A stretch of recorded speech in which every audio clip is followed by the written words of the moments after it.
guys, ayan, nag-epoxy kami ng garahe. Binili ko to sa Bunnings, almost $400. Yung halaga. Ayan. Ang dami kong,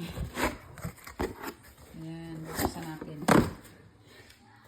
Tsaka, ito yung etch. Kasama niya, ayan, etch. Kasama yung flakes. Ito guys, binili ko sa online yung extra. Sinama ko lang siya. Kasi parang kulang yung kanyang flakes. Para marami, ayan. Dadagdag ko yan. Tapos, ito yung paint niya. Ayan. Okay. Para makatipid tayo. Kasi ang mahal-mahal ng ng pagpapa-epoxy. Basta sundin lang natin yung instruction. Ayan. Ewan ko nga ba. Para akong lalaki dito.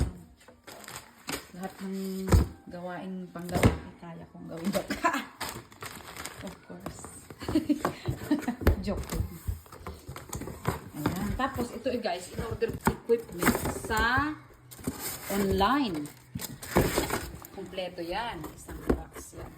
Ng mga gagamitin. Kasama yan yung open. May roller siya. May gloves na din siya kasama, guys. Kompleto siya. Ito na yung pang-ano niya, oh. Saka ito, yung pang-brush, pang-santay. Kompleto siya, guys. Tapos ito. Ayan. Ito yung mga ano na. So, yung asawa ko na lang pipili ko anong gusto niyang gawin dyan. Kasi ito, meron siya kung yung leveling.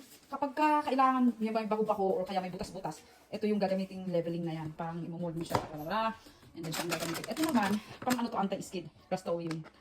Ayan. Binili ko ito sa Bunnings. Ito sa online yung leveling na yan. Dapat hindi ko talaga bibilihin yung leveling na kasi we don't really need it. Kasi nga, yung garage namin is pantay naman. Wala siyang holes or anything like that. Kasi maganda naman yung pagkakayos. Tapos binili ko sa Bunnings guys yung sapatos na may ganito.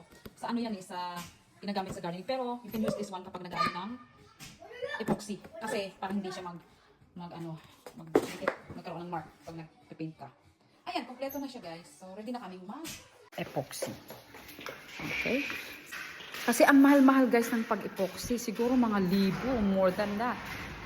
Kung may maliit kang garage, ikaw na lang gumawa. Kahapon, pinagtatanggal na namin yung mga gamit. Yan. Ito yung garage namin guys. Hindi ko siya na-videohan kasi nga nakipag-chismisan ako. Ito po yung garage namin. Ayan.